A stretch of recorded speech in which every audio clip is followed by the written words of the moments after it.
शिवाजी महाराज अनभिषिक्त राजे होते. यो राजेपणा सिद्ध करायला त्यांना कोणाच्या सर्टिफिकेटची गरज नव्हती, कुठल्या विधीची, मंत्राची, अभिषेकाची गरज नव्हती. तरी बी राजांनी विधिवत राज्याभिषेक का करून घेतला असेल, ह्यो प्रश्न मला नेहमी पडायचा. भगवान शिवशंकर आणि भवानी मातेला मनापासून पूजणारे राजे कर्मकांडाच्या आहारी गेल्याचे एक बी उदाहरण नाही. एक बी लढाई अशी नाही जी राजांनी पंचांगण मुहूर्त बघून लढली. अहो, एक एक गनिम कापताना जिवंत वापस लवटो का नाही अशातली गत होयाची. तेव्हा कुठली आलीत पोथ्या पूर्ण, कुठला आलाय मुहूर्त? मला सांगा, तुम्ही इतिहासात असं कुठं वाचलंय का हो की अमुक एक गड मुघलांकडनं जिंकल्यानंतर राजांनी तिथं वास्तुशांत घातली, ग्रहशांती केली, कुठला शुद्धीकरण विधी केला? अजिबात नाही. मग अशा या राजांना आपण वैदिक पद्धतीनं विधिवत राज्याभिषेक करून घ्यावा असं का वाटलं असेल? ती गरज का निर्माण झाली असेल? काय कारण होतं त्यामागं? लई इंटरेस्टिंग स्टोरी आहे, अनटोल्ड स्टोरी. ऐका, कानांचे प्राण करून ऐका. इतिहासात लपवली यातना या मातीच्या लेखाची मी किरण माने सांगतो स्टोरी शिवराज्याभिषेकाची. नमस्कार, मी आहे कोल्हापुरामध्ये आणि छत्रपती शिवाजी महाराजांच्या राज्याभिषेकामागची खरी स्टोरी अभिनेते किरण माने घेऊन आलेले आहेत आणि त्या प्रयोगाच्या शुभारंभासाठी कोल्हापूरला आलेलो होतो. आणि तुम्हाला सांगतो, काल त्या नाट्यप्रयोगाचा शुभारंभ झाला संध्याकाळी कोल्हापूरमध्ये. आणि रात्रभर त्या प्रयोगामधला एक एक प्रसंग, एक एक वाक्य असं आठवत राहिलं. आणि तो प्रयोग बघताना सुद्धा मी आज फेसबुकवरती पण लिहिलं आहे, अनेक वेळा अंगावरती रोमांच उभे राहिले, अनेक वेळा ते संतापाने अंगाची लाहीलाही झाली, अनेक वेळा डोळ्यामध्ये अश्रू उभे राहिले, अनेक वेळा अभिमानाने, गर्वाने अशी मान उंचावली. म्हणजे शब्दात तेवढं शब्द भांडारसुद्धा नाही माझ्याकडे की त्या प्रयोगाविषयी वर्णन करावं. आणि इंद्रजित सावंत सर आपल्यासोबत आहेत, इतिहास संशोधक, आणि त्या प्रयोगामध्ये वापरलेले सगळे संदर्भ, सगळे पुरावे हे इतिहास संशोधक इंद्रजित सावंत सरांच्या संशोधनामधून समोर आलेले आहेत. आणि किरण मानेने ते इतक्या जबरदस्त पद्धतीने आपल्या सगळ्यांसमोर सादर केलेले आहेत. आणि पूर्ण म्हणजे स्टेजवर जेवढे आपल्याला दिसतात वादक आणि अभिनय करणारे कलाकार, गाणारे कलाकार 20-25 जण, आणि बॅकस्टेजला असणारे 10-15 जण, आणि बाकीचे सगळे लोक, सगळ्यांनाच म्हणजे मी त्या सगळ्यांनाच आज म्हणजे तुम्हाला मानाचा मुजरा करतो की इतकं जबरदस्त काम तुम्ही केलेलं आहे. मला किरण पहिले हे ऐकायला आवडेल की कशी सुचली ही अद्भुत संकल्पना? छत्रपती शिवाजी महाराज म्हटलं तर कलेच्या माध्यमातून तुम्ही जे बघितलं असेल सिनेमांमध्ये किंवा नाटकामध्ये, तर तुम्ही आत्ता सांगितलं की रोमांच उभे राहिले, रडायला आलं, अनेकदा हसलो, इमोशनल झालो. तर मला सांगा, कालच्या नाटकात एकदा तरी कुठली कोथळा बाहेर काढलेली स्टोरी रंगवून सांगितलेली आहे, कुठली तलवारबाजी दाखवलेली आहे? काही नाही.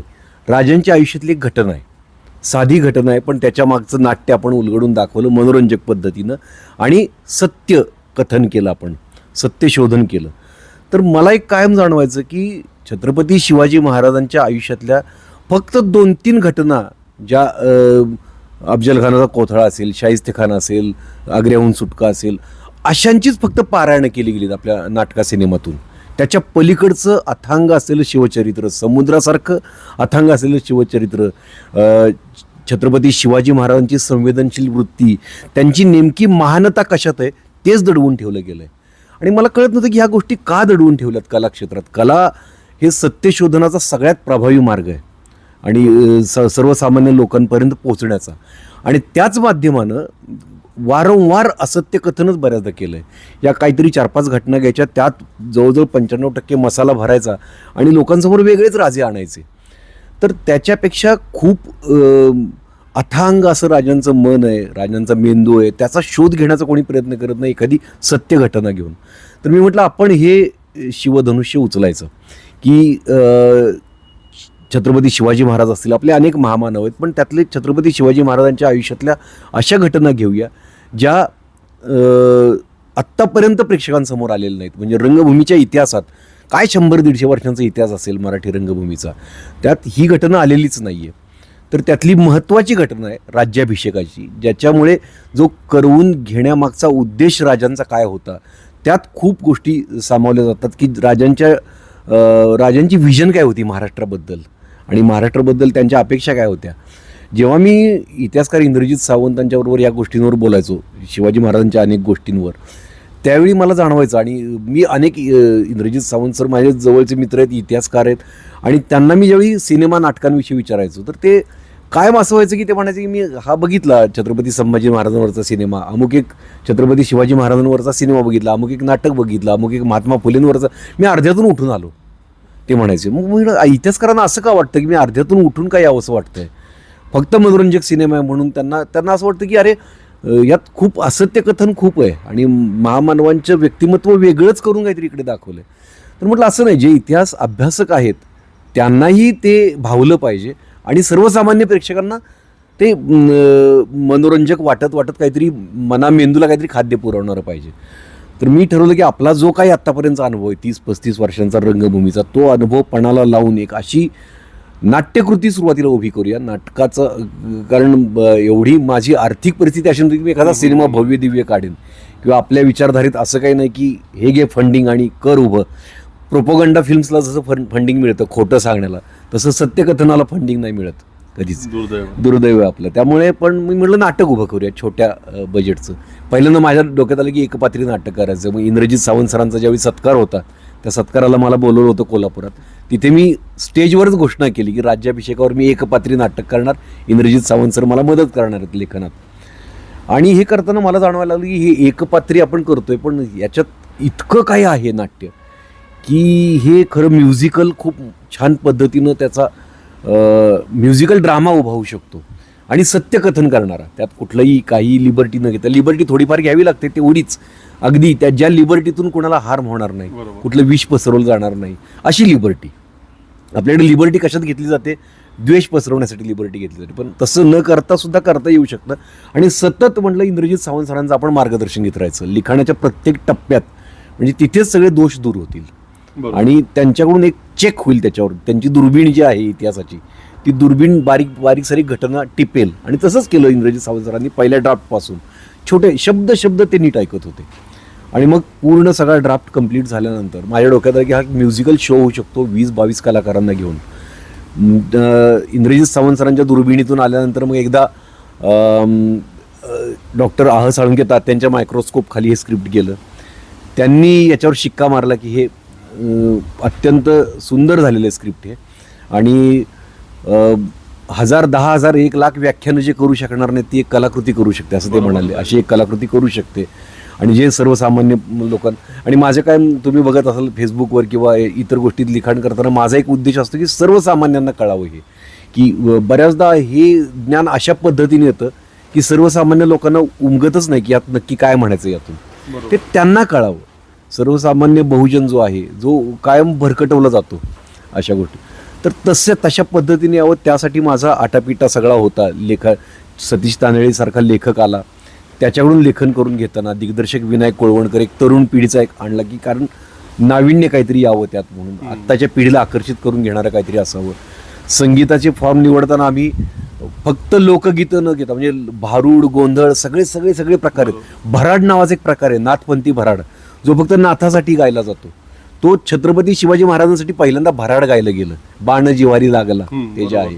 अशा अनेक कलगीतुरा आहे, त्यात गोंधळ आहे, असे लोककला प्रकार अनेक आहेत. भेदिक आहे, अनेक गोष्टी आहेत आणि वेस्टर्न ऑपेरा पण आहे, यात रॅपसुद्धा आहे आणि कव्वालीसुद्धा आहे. तर इतकं सगळं ते सगळे एकत्र, पोवाडा आहे, असं सगळे फॉर्म्स एकत्र आणले आणि ते ओढून ताणून नाहीत आले. ते त्या प्रसंगाला बरोबर तो कुठला फॉर्म सूट होईल अशा पद्धतीनं ते सगळं आणलं आणि एक छान शो आकार घ्यायला लागला. मग आम्हाला असं वाटायला लागलं की या माध्यमातून जो आम्ही फॉर्म नवीन इन्व्हेंट केला आहे रंगभूमीसाठी, याच्यातून आपण इतिहासातल्या दडवलेल्या अनेक गोष्टी समोर आणू शकतो. मग द किरण माने शो ही संकल्पना आली की द किरण माने शो या बॅनरच्या अंतर्गत इतिहासातल्या लपवलेल्या गोष्टी जे कोणी धाडस करत नाही आणि ही कुठली आत्मप्रौढी नाही सर, तुम्हाला माहिती, तुम्ही मला पूर्वीपासून बघताय, कुठलाही गर्व नाही, पण आता मला असं वाटतं की मी स्वतःच म्हणावं की लोकांनी पण मान्य केलं की कलाक्षेत्रात द किरण माने फक्त की जो सत्य बोलतोय आणि तो धाडस करतोय खरं आहे. आणि नुकसान सहन करून, तोटा सहन करून, सगळं करून हे करतोय. तर मग द किरण माने शो आणि याच्या अंतर्गत जो सत्य इतिहास आणि इतिहासकार इंद्रजित सावंत यांच्या दुर्बिणीतून, म्हणजे ते बरोबर तो एक चेक असतो की तुम्ही करताय ते योग्य करताय का. आणि इंद्रजित सावंत सर फक्त ते त्यांचंच संशोधन नाही, ते इतर इतिहासकारांचं संशोधनही आम्हाला ऐकवतात की समजा आपल्या विरुद्ध विचारधारेच्या कोणी काय लिहिलं ते पण ते ऐकवतात, ते पण ते बारकाईनं चिकित्सा करतात त्याची आणि ते आम्हाला ऐकवतात की ते त्यांनी तसं का लिहिलंय. उगाच असं नाकारायचं नाही, लॉजिकली आपण तपासून बघूया की कदाचित ते बरोबर असू शकतात, मग ते का लिहिलं असेल, त्याच्यातून मग त्याच्या अनेक कंगोरे तपासतात, ते बाकी सगळा अभ्यास ते करतात. मग आपण त्या माध्यमातून अनेक गोष्टी अशा इतिहासातल्या समोर आणू शकतो की मला वाटतं की संत तुकाराम महाराजांचं वैकुंठ गमन सुद्धा लोकांसमोर यावं की नक्की काय आहे ते, आणि अशा अनेक गोष्टी या माध्यमातून आणू शकतो असं वाटायला लागलं. मग ते उभं करायला लागलो. मग हे उभं करत असताना अनेक अडचणी आल्या. मध्ये एका ठिकाणी असं झालं की आता मला बंदच करावं लागतंय, कारण 22 कलाकारांचा जथा, कोल्हापुरात सगळी टीम उभी करायची, कोल्हापुरात सगळं, आणि त्यात बऱ्याच गोष्टी आर्थिक अडचणी यायला लागल्या. मग त्यात अभयसिंग जगतापसारखी खूप चांगले उद्योजक आहेत जे माझे असेच फेसबुकवरचे लेख वाचून फॅन झाले. मग आम्ही 2-3 वर्षापूर्वी एकमेकांना भेटायला लागलो. त्यांच्या काही कार्यक्रमांमध्ये त्यांनी मला प्रमुख पाहुणा म्हणून बोलवलं. त्यानंतर आमची मैत्री होत गेली. त्यांना मी सहज बोलून दाखवलं की असं असं करतोय, पण मला आता अडचणी खूप यायला लागल्यात, मला असं वाटायला लागलं की काहीतरी कर्ज काढावं किंवा काहीतरी गहाण ठेवावं आणि करावं. तर ते म्हणाले असं काही करू नका, मी तुमच्या पाठीशी आहे आणि तुम्ही परत सुरू करा. मग अर्ध्यातून आम्ही पुन्हा उभारी घेतली आणि पुन्हा तो शो उभा करायला घेतला. अनेक कोल्हापुरात इंद्रजित सावंत सर असतील, किरण सिंग चव्हाण असतील, त्यांनी मदत केली आणि हा शो अखेर उभा राहिला. आणि तुम्ही मला अभिनेता म्हणून पण बघताय, गेली कित्येक वर्ष तुम्ही परफेक्ट मिसमॅच नाटक बघितलंय, तुम्ही झुंड नाटक बघितलंय. अभिनेता म्हणून पण माझी खूप काळ घुसमट होत होती की मी रंगभूमीवर काही करत नव्हतो. 6 वर्ष मी रंगभूमीपासून दूर होतो. तर ती एक घुसमट होती, ती एक जे सगळं साचले पण होतं ते या प्रयोगाच्या माध्यमातून सगळं बाहेर पडलं की फक्त मी वैचारिक चळवळीत तर काम करतोच, तिथे व्याख्यानं तर देतोच, तर त्याच्या पलीकडे जाऊन अभिनेता म्हणून पण मी काहीतरी आहे, माझं अस्तित्व आहे, ते दाखवायची पण ही संधी होती. म्हणजे फक्त इतिहास सांगायचा, सत्य इतिहास सांगायचा, याच्या पलीकडे अभिनेता म्हणून सुद्धा मी एक प्रभावी अभिनेता आहे की नाही हे लोक ठरवतील, पण मला मी कितपत मी माझी ताकद वापरू शकतो ते सगळं मला जोखायचं होतं यातून. म्हणून मग आणि नव्या दमाची पोर होती, 20-22ली पोर होती, मी 50शी ओलांडलेला, पण यांच्याबरोबर एनर्जी टिकावी म्हणून अनेक गोष्टी मी स्वतः आत्मसात केल्या. काही डाएट फॉलो केलं, जिम केली, जे लोक एखाद्या मोठ्या सिनेमासाठी करतात ते सगळं मी ह्यासाठी केलं. आणि या मुलांच्या बरोबर आपली एनर्जी टिकावी म्हणून हा शो उभा केला, स्टोरी शिवराज्याभिषेकाची. शहाजीराजे आणि जिजाऊ मातेनं आपल्या शिवबाच्या काळजात कोवळ्या वयापासूनच स्वराज्याचं स्वप्न रुजवलं होतं. हे स्वराज्य कुठल्या बी स्वार्थासाठी नव्हतं. या भूमीतल्या भूमिपुत्राला, कष्टकऱ्याला, शेतकऱ्याला गुलामगिरीनं बाहेर काढून स्वातंत्र्य आणि समतेचं राज्य निर्माण करण्यासाठी होतं. शिवाजीराजेंनी इथल्या शेतकरी तरुणांच्या मधनं सेनापती तयार केले. इतिहासकार बाळकृष्ण म्हणतात, he turns lambs into lions. Shivaji महाराजांनी इथल्या शेळींपासून सिंह निर्माण केले. मुठभर लढवय्यांना हाताशी धरून गनिमी काव्यासारखी आउट ऑफ द बॉक्स युद्धनीती वापरली आणि गनिमांची पळता भुई थोडी केली, ती बी लीड बाय फ्रंट, स्वतः नेतृत्व घेऊन. जुलूम जबरदस्तीच्या राजवटीला झुगारून शिवबानं कोवळ्या वयापासून पाहिलेलं स्वप्न साकार केलं, स्वराज्य उभारलं.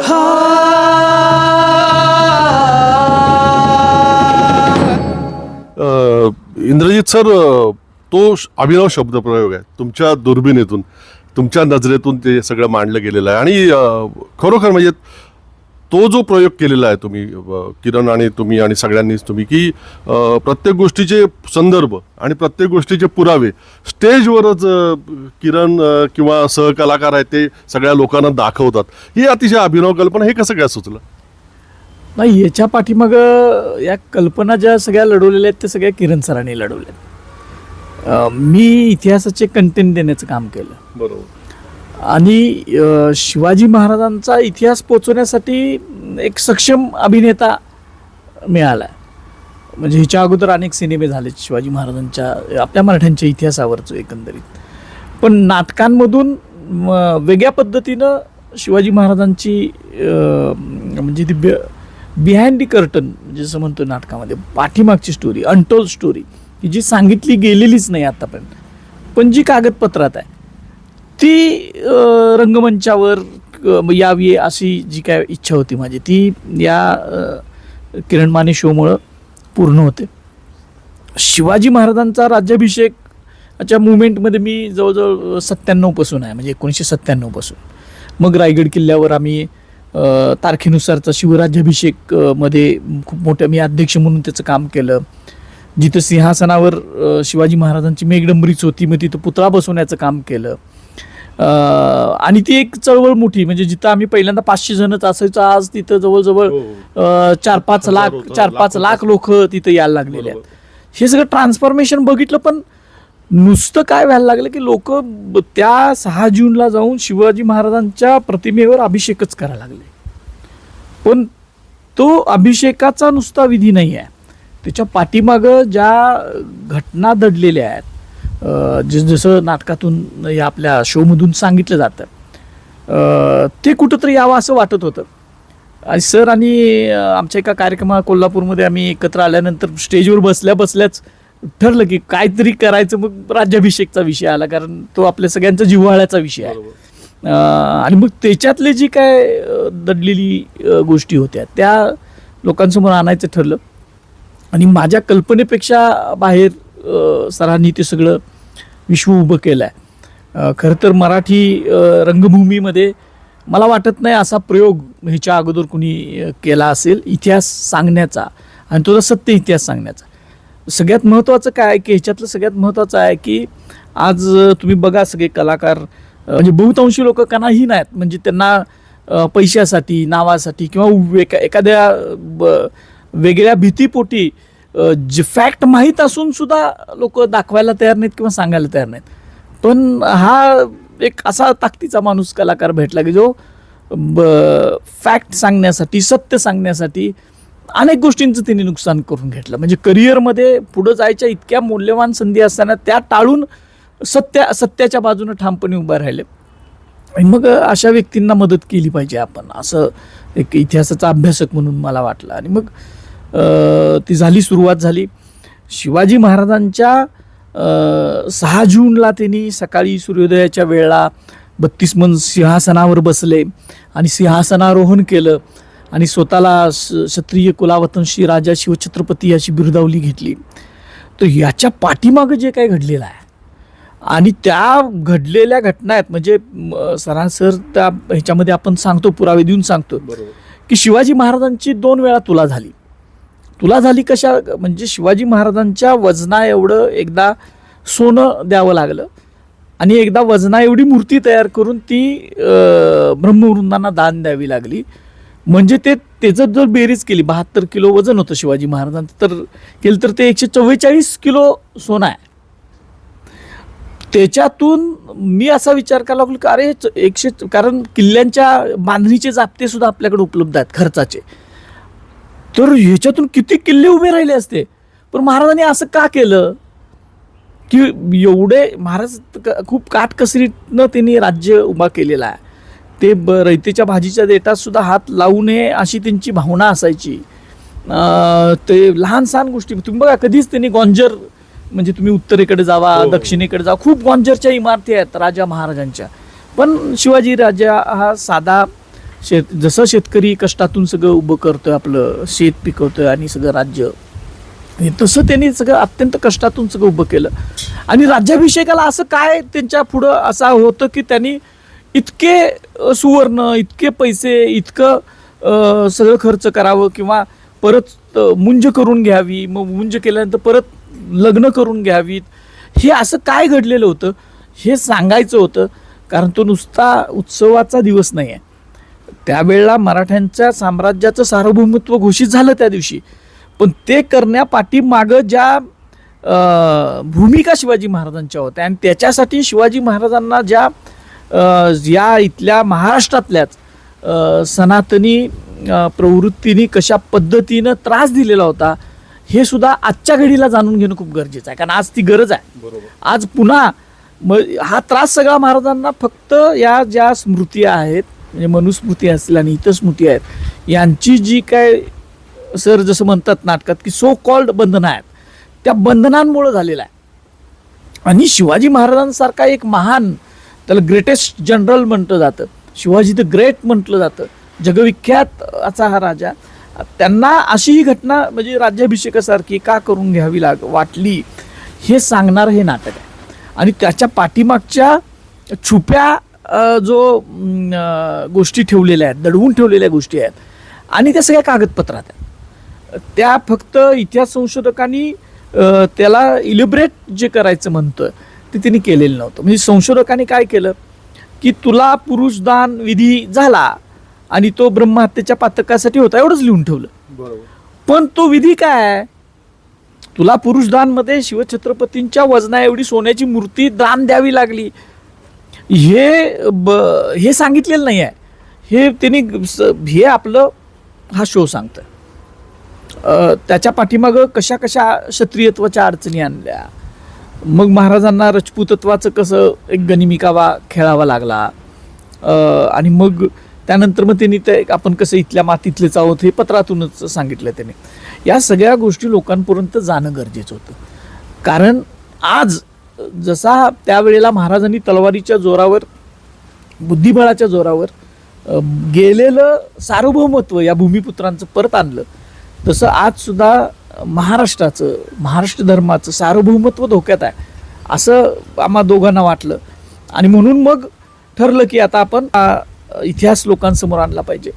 आणि किरण सरांनी खूप ताकदीनं आणलं. मी त्यांचं कष्ट बघतोय, ते राहतात साताऱ्याला, पुण्याला मुंबईला असतात, पण तिथले सगळे त्यांची कामं करून त्या क्षेत्रातली गेल्या 8 महिने ते कोल्हापूर करत झाले. म्हणजे इतकं, आणि सगळी नवीन टीम घेऊन ज्या ताकदीनं ते सगळं उभं केलं आहे, मला वाटत नाही की याच्या अगोदर तसं झालं आहे आणि याच्यानंतर सुद्धा होईल, कारण एक ध्यास घ्यावा लागतो. बरोबर. तो ध्यास एका व्यक्तीने घेतला, किरण मानेनी तो ध्यास घेतला आणि त्या ध्यासातून ही उभा राहिलेली गोष्ट आहे.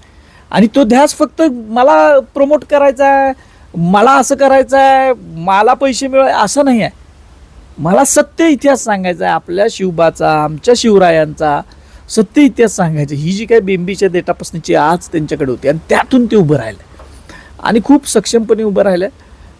लोक बघतील आणि एक वेगळा इतिहास आणि इतिहास सांगण्याची एक वेगळी पद्धत, जसं नाटकाची वेगळी पद्धत सरांनी सांगितली की वेगवेगळे फॉर्म आले, तसे इतिहास सांगण्याची एक वेगळी पद्धत लोकांसमोर या किरण माने शो स्टोरी शिवराज्याभिषेकाची याच्यातून निश्चितच जाईल. रायगडावर राज्याभिषेकाची गजबज सुरू झाली. अहो, रायगडावर राज्याभिषेकाची गजबज सुरू झाली आणि एका बिथरलेल्या कंपूत कुजबूज सुरू झाली.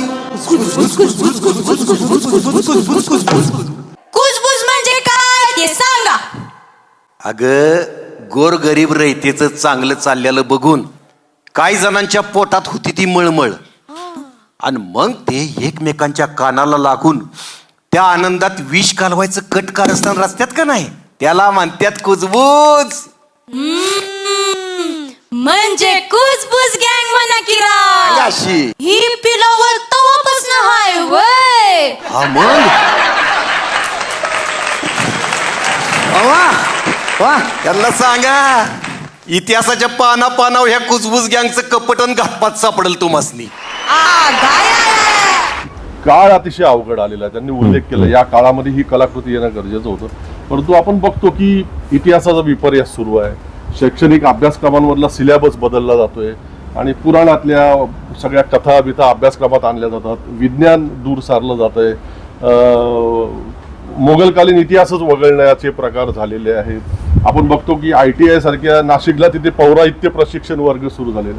आणि अशा काळामध्ये छत्रपती शिवाजी महाराजांच्या राज्याभिषेकाला अडथळे आणणाऱ्या वृत्तीवरती घणाघात करणारा हा प्रयोग तुम्ही आणलेला आहे अतिशय ताकदीने. हे धाडस या काळामध्ये फार आव्हानात्मक असं वाटत नाही? मला तरी आव्हानात्मक नाही वाटत, कारण मी एकतर कलाकार पण आहे आणि मी परिवर्तनाच्या चळवळीत कामही करतो आणि सत्य शोधण्याचे संस्कार पहिल्यापासूनच आपल्यावर झालेले आहेत. डॉक्टर साळुंखेंपासून मी डॉक्टर नरेंद्र दाभोळकर माझे शेजारी होते आणि आपलं वाचन जे काय झालं, निळूभाऊ फुलेंचा काही काळ सहवास लाभला मला. सदाशिव अमरापूरकर आपले आहेत, डॉक्टर श्रीराम लागू आहेत, त्यांचे मला असं त्यावेळी वाटायचं, मी उमेदीच्या काळात होतो, की आपण या कलाकारांसारखं व्हावं. त्यावेळी निळूभाऊ फुलेंनी असं आम्ही ऐकायचो, आम्ही लहान होतो, की आणीबाणीच्या काळात नागपूरच्या चौकात येऊन भाषणं ठोकलीत त्यांनी सरकारच्या विरोधात. तर हा जो निर्भीडपणा आहे, मला पहिल्यांदा वाटायचं की हे का असं करतात, हे तर कलाकार आहेत, यांनी मनोरंजनाचं काम करायचं आहे, यांनी इकडे का नंतर मला कळलं की कलाकाराचं मूळ काम हेच असतं, सत्यशोधन, आणि जे समाजाकडून आपल्याला प्रेम मिळतं त्याचं आपण काहीतरी देणं लागत असतो. आणि कलाकाराला जर समाजभान नसेल तर तो कलाकारच नाही, कारण समाज व्यवस्था आत्ता काय चाललेलं आहे त्याचं भान, आणि त्यातूनच तुम्ही कॅरेक्टर्स उभी करता ना वेगवेगळी. आता आजकाल मराठी सिनेमे आपण म्हणतो, मराठी सिनेमे चालत नाहीत किंवा मराठीला सुपरस्टार नाही. का नाही? कारण सर्वसामान्य लोकांना आपलं वाटेल असं कोणी दिसेनच त्यांना, की तसं काही येईना त्यातून, त्या कलाकारांकडून काही येईना. आणि आजकाल पूर्वी कसं आपण सिनेमे बघून एखाद्याचे फॅन व्हायचो, आजकाल तसं नाही. आता काळ खूप बदलला आहे. आता एखाद्याचा सिनेमा बघितला, लोकांना नट आवडला, तर लोक पहिल्यांदा सर्च मारतात की हा कुठे, हा सोशल मीडियावर काय करतोय, आत्ता घडणाऱ्या घटनांवर याची मतं काय मांडतोय, आणि मग लोक ठरवतात की मी याचा फॅन व्हायचं की नाही. लोक असे फॅन होत नाहीत सिनेमा बघून, नाटकं बघून. हे आपल्या मराठी नटांना माहीत नाही. त्यांना वाटतं आम्ही सिनेमे खूप केले. लोक ओळखायला लागणं वेगळं, की कुणी आता गेलं की सिरियलमधला माणूस आला की त्याच्याबरोबर सेल्फी काढतात, ते ओळखणं झालं की तुम्ही सिरियलमध्ये काम करता. तुमचा फॅन होणं म्हणजे तुमच्यासाठी झडझडून लोकांनी थिएटरपर्यंत येणं, तुमच्यासाठी लोकांनी तिथपर्यंत पोहोचणं, तुमची कलाकृती बघायला, हे खूप कमी कलाकारांच्या बाबतीत घडतं. की आता याचा सिनेमा लागला तरी आपण पूर्वी बच्चनचा सिनेमा लागला की जाऊन बघायचाच, असं नाही होत आता. मराठीत तर कोणाच्या बाबतीत होत नाही. पूर्वी अशोक सराफ, लक्ष्मण बेर्डे इथं थांबलं ते सगळं.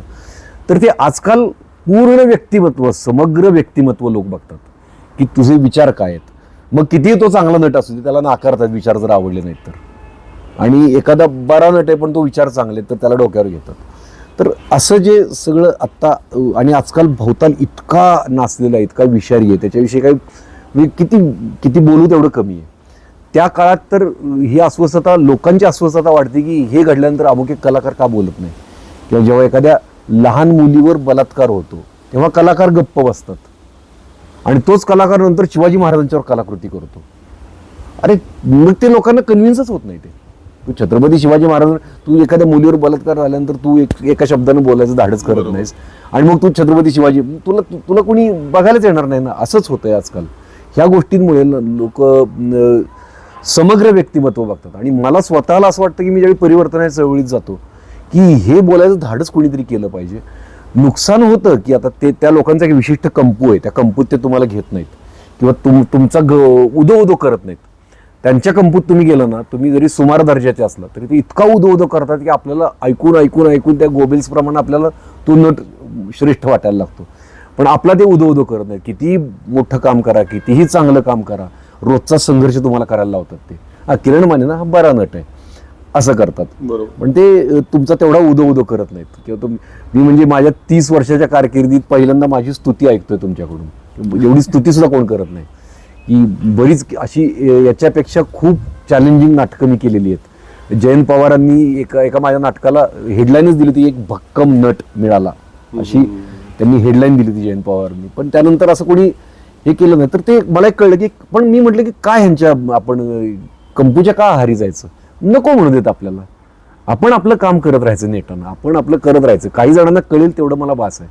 आणि मग मला वाटायला लागली, अस्वस्थता ही व्हायला लागली, कलाकार म्हणून हे का महामानवांची चरित्र विकृतीकरण का करायला लागलीत हे लोक, किंवा महामानवांचं व्यक्तिमत्व टोटली वेगळंच का दाखवायला लागलीत. म्हणजे महाराज सतत असे तलवार घेऊन असे नव्हते ना, ते फक्त शत्रूविरुद्ध होते. तलवार हातात घेणं ही त्यांची मजबुरी होती शत्रूविरुद्ध. पण त्याच्या पलीकडे छत्रपती शिवाजी महाराजांची महानता कशात होती, तर त्यांची संवेदनशीलतेत, त्यांचे शेतकऱ्याविषयी, गोरगरिबाविषयी त्यांची जी कणं होती, रयतेविषयी.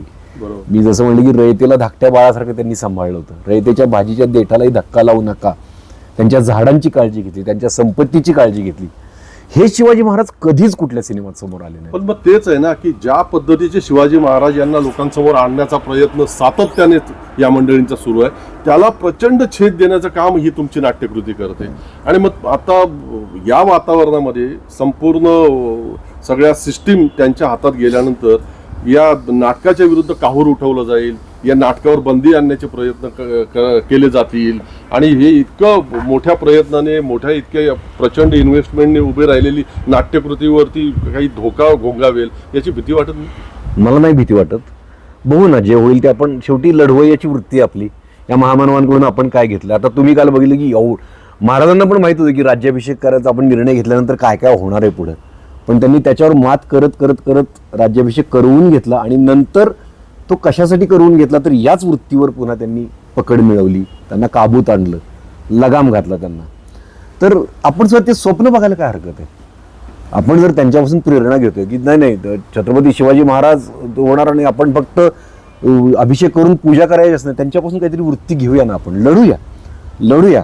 काय नाही, एक किरण माने जाईल, दुसरा किरण मानेल, तिसरा किरण, एका बीजा केला ना शमग भोगिले कणीस, असं कुठलं तरी होईल. ते आपण कदाचित आपण यश मिळवू, कदाचित आपल्यानंतर कोणीतरी आपल्यापासून प्रेरणा घेऊन यश मिळवू, पण हे करत राहायचं. बंदी येईल म्हणून मी आजच का मागे थांबू? मग किती दिवस माझ्या महामानवांची चरित्र मी अशी खोटी चरित्र बघत बसू? आणि माझा समाज आज आपला समाज रसातळाला चाललाय, भरकटवला जातोय वेगवेगळ्या गोष्टींबरोबर. हे आपण नुसतं बघतच बसायचं आणि मी नुसतं मनोरंजक काहीतरी कॉमेडी स्किट करत बसायचं असं मला नाही आवडणार. म्हणजे हे सगळं सुरू असताना मला काहीतरी बोललं पाहिजे, मला याच्यावर व्यक्त झालं पाहिजे, आणि कलेच्या माध्यमातून पण व्यक्त झालं पाहिजे, सोशल मीडियात पण व्यक्त झालं पाहिजे. जिथे कुठे संधी मिळेल तिथून मला व्यक्त व्हायचंय. त्यासाठी होणाऱ्या नुकसानीची फिकीर करत नाही, पर्वा करत नाही. होईल ते होईल, देखा जाएगा. कोण कुठला मुघल बादशाह, याला भारताचा सम्राट म्हणून डोक्यावर घेतला होता या लोकांनी. या पंडितराव जगन्नाथ नावाच्या मनुवाद्यानं त्याच काळात अकबराला दिल्ली ईश्वरोवा जगदी ईश्वरोवा म्हणत पार देवाऱ्यात पोजायचा बाकी ठेवला होता. माझ्या महाराष्ट्राच्या मातीतला राजा छत्रपती होत होता तर काय ह्यांच्या डोळ्यात एवढा खोपायला लागला होता? काय दोष होता हो त्याचा? तो तुम्हाला उतू मातू देत नव्हता ह्यो का तुमचं श्रेष्ठत्व मान्य करत नव्हता ह्यो? सावंत सर, आता हे काय तुम्ही क्रिएट केलेले नाही, जे संदर्भ तुम्ही किरण मानेंना पुरवलेले आहेत, या नाट्यकृतीमध्ये जे पुरावे सगळे सादर केलेले जातात ते तुमच्या संशोधनातून आलेले आहेत, हे आधीच इतिहासात आहेत. मग ते ज्या पद्धतीने तुम्ही लोकांसमोर मांडलेले आहेत त्या पद्धतीने आजपर्यंत लोकांसमोर आले का नाही? खरं तर हे नाटक लिहिताना सगळ्यात प्रमुख आधार आम्ही ज्यानं शिवाजी महाराजांचा राज्याभिषेक केला त्या गागाभटाची त्याने जी एक पोथी लिहिली होती, राज्याभिषेक प्रयोग, हाच प्रमुख संदर्भ ठेवला आहे. त्याच्यामध्ये सगळ्या गोष्टी आहेत.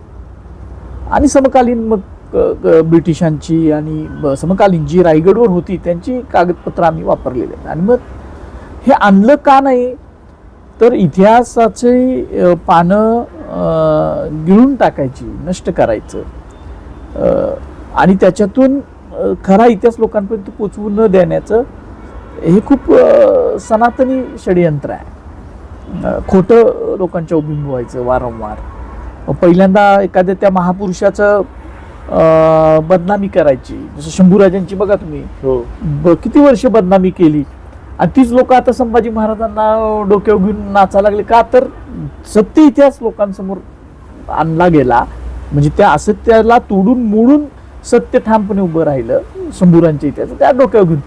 तसंच हे आहे की त्याला पहिल्यांदा बदनाम करायचं, नाहीतर मग त्याचं अपहरण करायचं, मग त्याच्या डोक्यावर कोणतरी गुरु बसवायचा. हे असं वारंवार एक सनातनी प्रवृत्ती, जे ब्राह्मणवाद ज्याला आपण म्हणतो, ब्राह्मी प्रवृत्ती म्हणतो, ती सातत्यानं करत आलेली आहे. आणि त्याच्यामधले महाराष्ट्रातले हे ब्रह्मवृंद खूप पुढे आहे.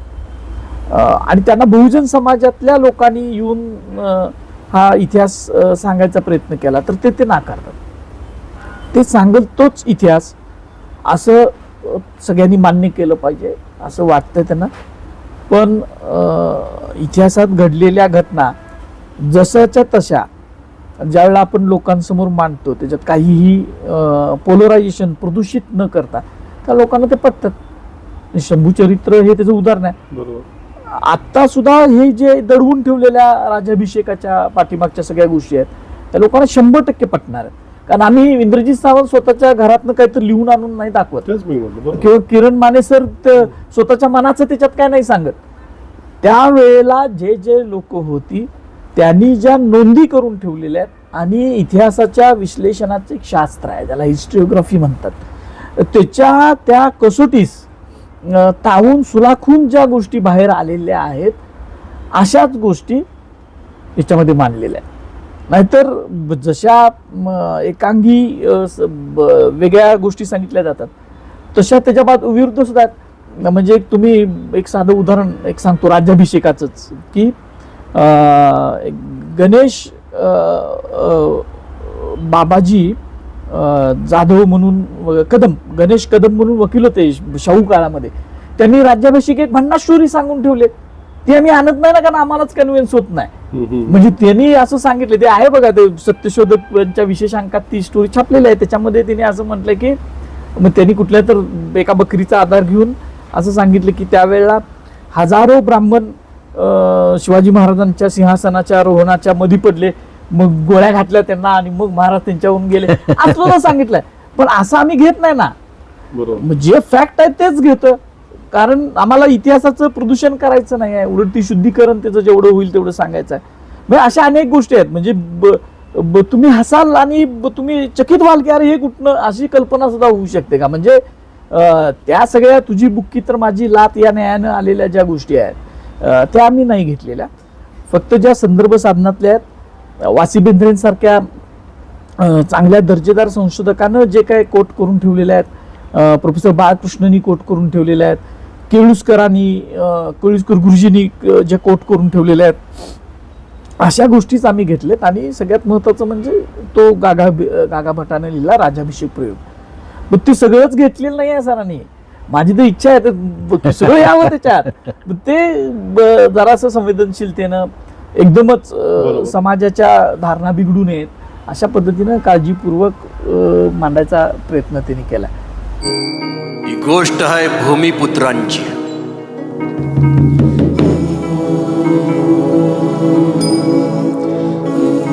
एका हातात नांगर दुसऱ्या हातात तलवार घेऊन शत्रूच्या छाताडावर नाचणाऱ्या मरहट्ट्यांची गोष्ट आहे.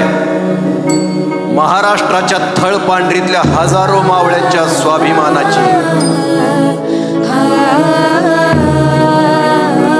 गोष्ट आहे.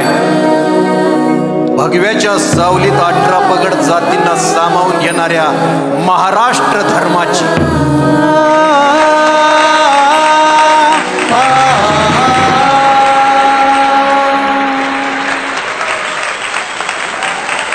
किरण मगाशी उल्लेख केला त्या पद्धतीने आजपर्यंत प्रोफेशनल नाटकं केली, झोन काचे, परफेक्ट मिसमॅच, आणखीन बाकीची आहेत.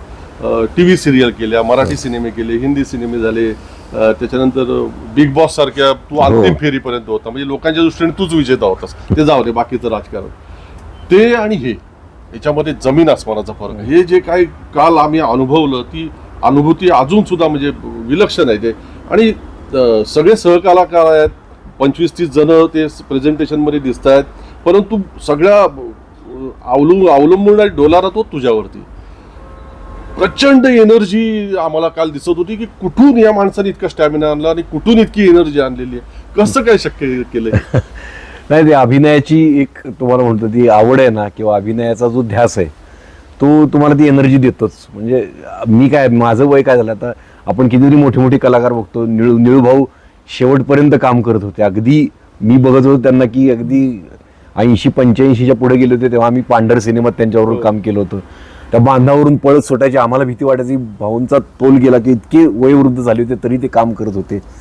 तर हा आदर्श आहे. आणि एकदा अभिनयाचा ध्यास असला, आता या कलाकृती बाबतीत म्हणाल तर अभिनयाचा ध्यास आणि मला विचार जो सांगायचा आहे तो, त्या सगळ्याचा गोल्डन मीन ही कलाकृती झाली की जे मला मनापासून मांडावंसं वाटतंय माझ्या महामानवांविषयी, माझ्या समाजासाठी, बहुजन समाजासाठी, जे मनापासून मला पोट तिडकीनं मांडावंसं वाटतं रोज, ते मला या कलाकृतीतून एक कलाकार म्हणून मांडायला मिळतंय. त्यामुळे ती एनर्जी आपोआप आली आणि त्याचा उपयोग झाला. जे तुम्ही म्हणताय ते ते सगळं आतूनच येत होतं की हे सगळं मला जे मांडायचं आहे, मनाचं, मेंदूचं, हृदयाचं सगळं असं हे. आणि जुळून आलं की सगळे कलाकार जे आहेत त्यांच्याविषयी तुम्हाला थोडंसं सांगतो की हे खरोखर 18 पगड जातीचे आहेत. सगळ्या आसपासच्या, कोल्हापूरच्या, साताऱ्याच्या आसपासच्या खेडेगावातली पोरं आहेत ही सगळी. अक्षरशः एक एक टॅलेंट आम्ही निवडून घेतलंय.